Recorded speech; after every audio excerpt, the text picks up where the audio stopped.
He was born in a big white farmhouse in Myra, West Virginia, just up the Mud River from the Lincoln County seat of Hamlin, one day after Lincoln's birthday in 1923. He was an average student, learned mechanics from his father, and loved to sneak away to hunt and fish. When World War II came, he joined the Army Air Corps as an aircraft mechanic.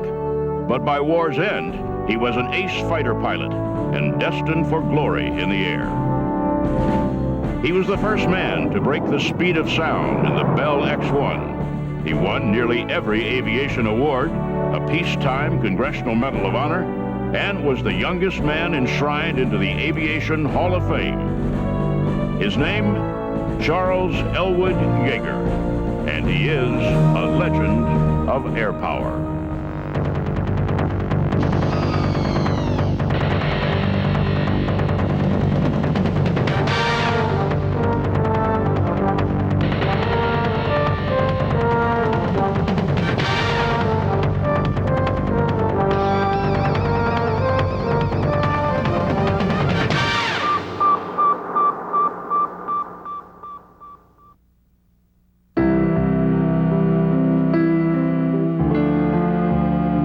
Chuck was an easygoing boy at Hamlin High School, good at math and typing, played the trombone, and played both football and basketball.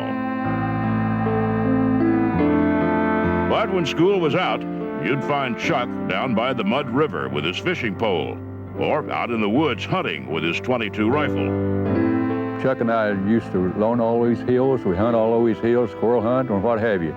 And old Chuck will never forget it. And on this ridge back here was the Devil's Head, what they call the Devil's Head. We used to go back there. They had a carving in this. And then back this way is the Mall Rock, about 2 miles back in these mountains. Chuck and I used to go back in there, and not only him, but a lot of other boys and girls with us. When we grew up and around in this community, we had a real good time. We didn't have no cars to run around in like they do today, but we did enjoy the hills and the mountains, picking blackberries and what have you. When high school ended in the summer of 1941, young Yeager immediately joined the Army Air Corps and left home for training in September.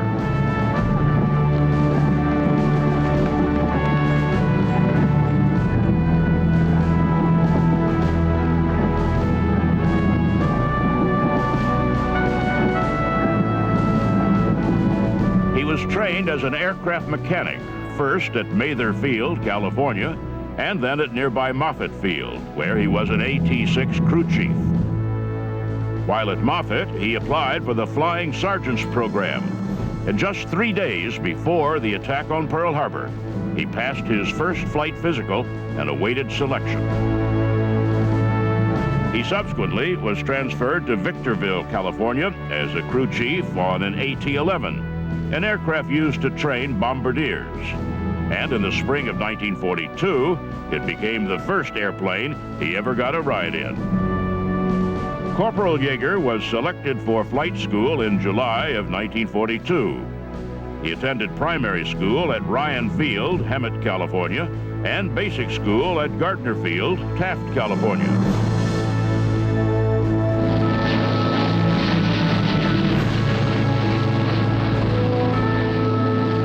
Graduation from Luke Field, Arizona in March 1943, Flight Officer Yeager was assigned to the 363rd Fighter Squadron, 357th Fighter Group, Tonopah, Nevada, flying Bell P-39 Era Cobras. That was up Tonopah in 43 with P-39. The old rancher had about a 20-foot cottonwood up there in front of his house, and he said he wanted to take out. I took it out with a P-39 wing. I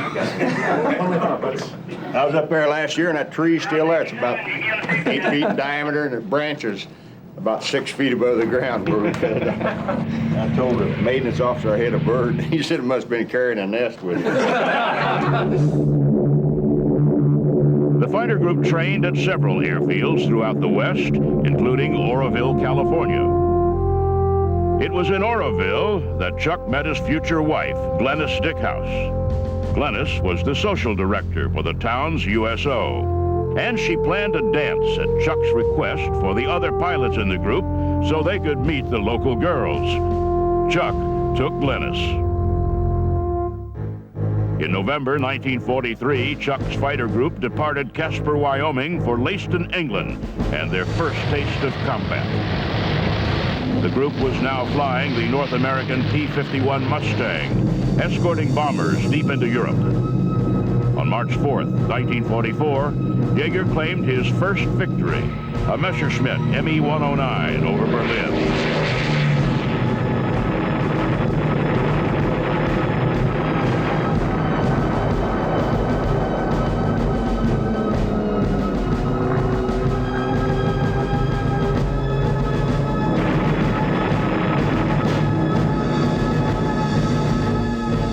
Celebration was short-lived. The very next day, on his 9th mission, while flying Tail-End Charlie on another bomber escort mission over France, a Focke-Wulf 190 shot down Yeager's P-51, Glamorous Glen.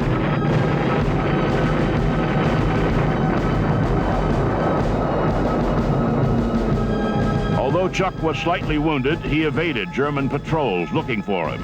And with the help of an old French woodcutter, he was hidden and handed over to the French underground, who eventually moved him to the Pyrenees, where he and other downed aircrew continued to evade into Spain. His final trek to freedom included a hair-raising escape from a German patrol. Once in Spain, he was repatriated with the 357th Fighter Group by mid-May. Regulations prohibited evadees to go back to combat, but Yeager insisted, all the way up the chain of command until he got permission directly from General Eisenhower himself. He returned to his squadron in Leiston, flew 56 more combat missions, shot down 11 more German aircraft, 9 in 2 missions, 5 Me-109s on 1 mission, and 4 FW-190s in another. 13 in all, including Germany's famed jet, the Me-262. From July to October 1944, Yeager was promoted to second lieutenant, first lieutenant, and captain.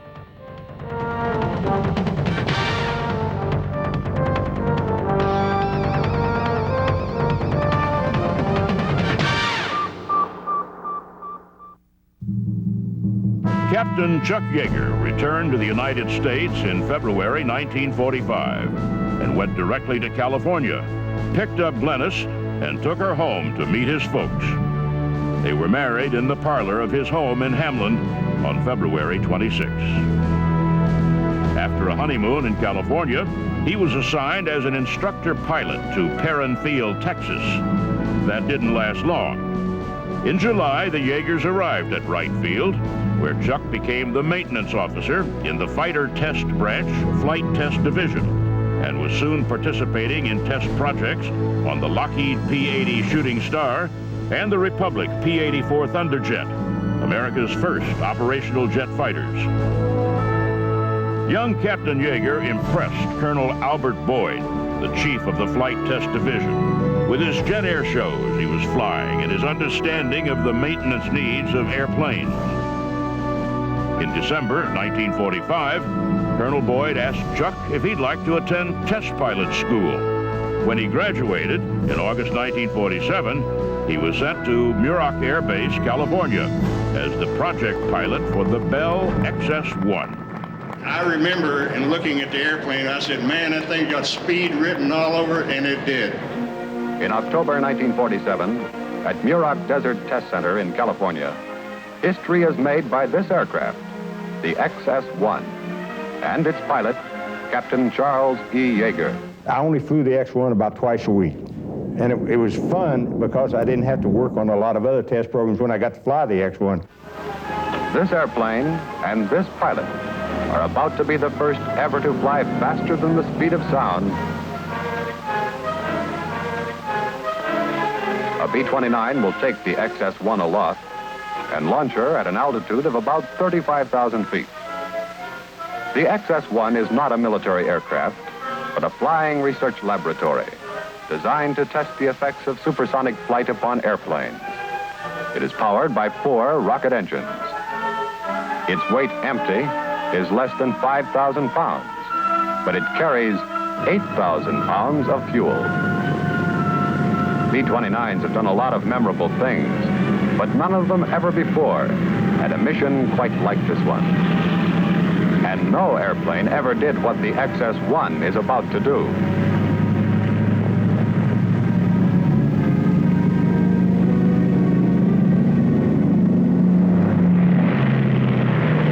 Cracking the sound barrier in level flight will be more than a spectacular feat.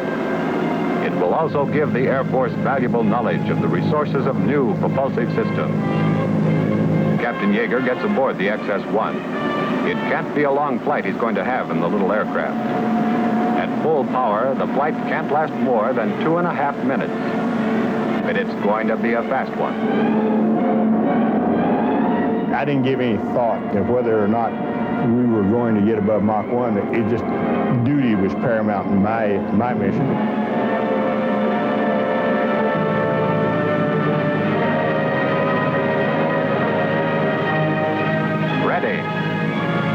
The radar crews are ready, too, to do the timing. The only possible method for timing aircraft at extremely high altitudes.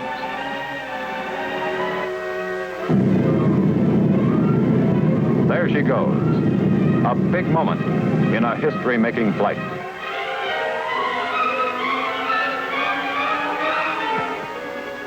Now she's approaching the barrier. The speed of sound at 35,000 feet is 660 miles per hour. The really big moment. Through the sound barrier. The first time ever. One thing we found out with the X-1, since it was the first airplane to ever get into the region of the speed of sound and exceed the speed of sound, was that on the horizontal stabilizer, or the tail plane of the airplane, shock waves were forming. And as we got up to about 94% of the speed of sound, these shock waves were right at the hinge point of the elevator.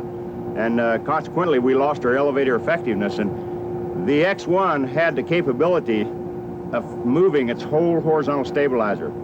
And that was the way we got the airplane through Mach 1. For breaking the speed of sound, President Harry Truman presented Captain Chuck Yeager with America's most prestigious aviation award, the Robert J. Collier Trophy for the greatest achievement in aeronautics, and the McKay Trophy for the most meritorious flight of the year. During the next 2 years, Captain Yeager flew the X-1 more than 40 flights, exceeded 1,000 miles per hour, and 70,000 feet. In December 1953, Major Yeager flew the Bell X-1A to 1,650 miles per hour, or 2.5 times the speed of sound. The record almost cost him his life. The X-1A went uncontrollable at 80,000 feet and spun down to 25,000 feet in 51 seconds before Major Yeager was able to regain control and land on the Mojave Lake bed. For his new speed record, Yeager was awarded the Harmon International Trophy by President Eisenhower, and was selected one of the 10 outstanding young men of 1953 by the United States Junior Chamber of Commerce. Earlier in 1953, Major Yeager accompanied General Boyd to Kadena Air Base, Okinawa, to fly and evaluate a North Korean MiG-15 whose pilot had defected. Yeager considered this assignment to be one of the most dangerous of his flying career. The MiG was put through every possible test to evaluate the airplane's capability, and they did it all during a severe tropical storm. In October 1954, after more than 9 years of flight test work, Major Yeager became 417th Fighter Bomber Squadron Commander, an F-86 squadron at Hahn Air Base, Germany, and later Toul-Rosières, France. During his tour, he took first-place honors in air-to-air and air-to-ground gunnery, ensuring that his wing won the 1956 fighter weapons gunnery meet held in Europe. I think that Chuck Yeager thinks of himself primarily as a fighter pilot, more than he even thinks of himself as a test pilot. And his combat record certainly indicates this. You know, here was a man who, people who have flown with him and opponents who flew against him have all reflected that this individual was extraordinarily gifted as a combat pilot, and indeed is extraordinarily gifted as an airman today.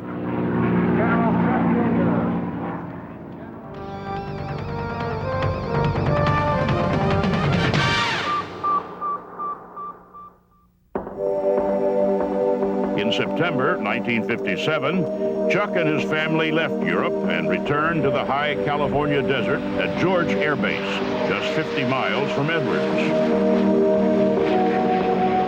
Lieutenant Colonel Yeager became the squadron commander of 2 North American F-100 squadrons in succession, the 1st Tactical Fighter Squadron and the 306 Tactical Fighter Squadron. During his days at George, Yeager took his squadrons throughout the world, participating in TAC Strike Force exercises. His squadrons crossed the Atlantic non-stop 2 times. Once to serve as an air defense force for the Strategic Air Command at Morón, Spain,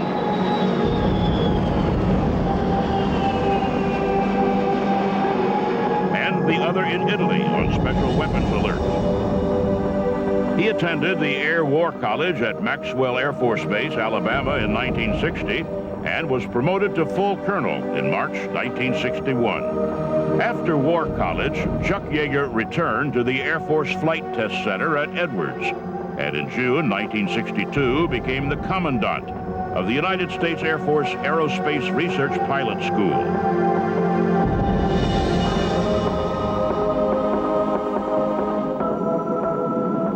The rocket engine is used at carefully calculated intervals to boost acceleration. When the aircraft nears the apex of the zoom maneuver and reaches an altitude at which dynamic pressure becomes too low for conventional aerodynamic controls, the reaction controls are activated. At the altitudes attained by the NF-104A, he enjoys a unique view, a byproduct of his mission. The sight is familiar to the astronauts, and now, because of the Zoom flight program, to these future astronauts in training at the Aerospace Pilot School. As well as future experimental aircraft test pilots. He continued to lead by example, involved in every type of aircraft testing, including the M2 lifting body, the concept vehicle used to study the re-entry needs of future aircraft and spacecraft, such as the present-day Space Shuttle. The legacy of Chuck Yeager, I think, can really be found in today's test pilots. You know, these are individuals that are highly trained, highly skilled individuals. There has been talk about the so-called right stuff.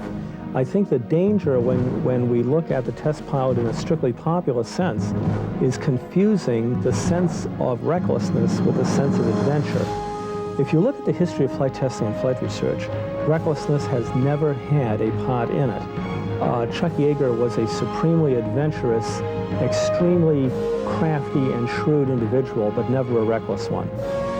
In July 1966, Colonel Yeager returned to operational flying when he became the commander of the 405th Fighter Wing, a B-57 wing at Clark Air Base, Republic of the Philippines, but with 5 squadrons assigned all over Southeast Asia. Even though the job kept him moving, Yeager still managed to fly 127 missions in South Vietnam. In 1969, Yeager became the commander of the 4th Tactical Fighter Wing at Seymour Johnson Air Force Base, North Carolina, and was promoted to Brigadier General. While commander of the 4th Tactical Fighter Wing, he led his unit to South Korea to bolster other forces after the North Koreans captured the USS Pueblo and its crew. His next assignments carried him and his family back to Germany, where he was vice commander of the 16th Air Force, then on to Pakistan as U.S. defense representative to that country. General Yeager's last assignment was as Director of Aerospace Safety for the Air Force Inspection and Safety Center at Norton Air Force Base, California. He retired in February 1975. This man is one of the genuine heroes of the air age. He's a legendary person in terms of his piloting ability and his test pilot acumen in the same sense that we think of, say, Jimmy Doolittle. And just as Doolittle played a transforming role in the development of aviation technology in the 1920s and 1930s, we certainly see Chuck Yeager doing that in the 1940s into the 1950s. But this was by no means the last we heard of Chuck Yeager. General Yeager continued to test aircraft as a consultant for the Air Force, NASA, and many major aircraft companies. come a long ways in the last 40-some years when we first started flying Mustangs against the Germans back in 1943, 44, and 45. A lot of things have changed in modern aircraft. We went through a big evolution. After breaking the sound barrier at the X-1, we had airplanes that would fly at supersonic speeds like the F-100 would go out to about 1.3 Mach number. You get in, you shoot, and you get out.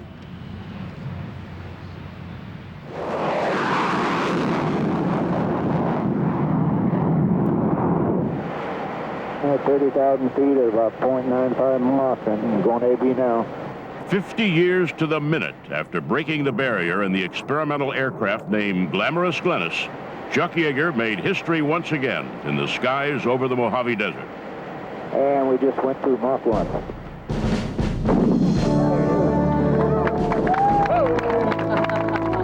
This anniversary of supersonic flight was about more than just a machine and the speeds it reached above Edwards Air Force Base. This anniversary was instead a time to honor a man who had the courage to fly into the unknown. This anniversary also signaled the end to a test flight career for General Yeager. What I can say is that what I am, I owe to the Air Force. Chuck Yeager did it all in airplanes and research flying. An ace in World War II, the first to break the speed of sound, he won nearly every aviation award available, received a special Peacetime Congressional Medal of Honor, and was the youngest person ever enshrined in the Aviation Hall of Fame. And for this, he is a legend of air power.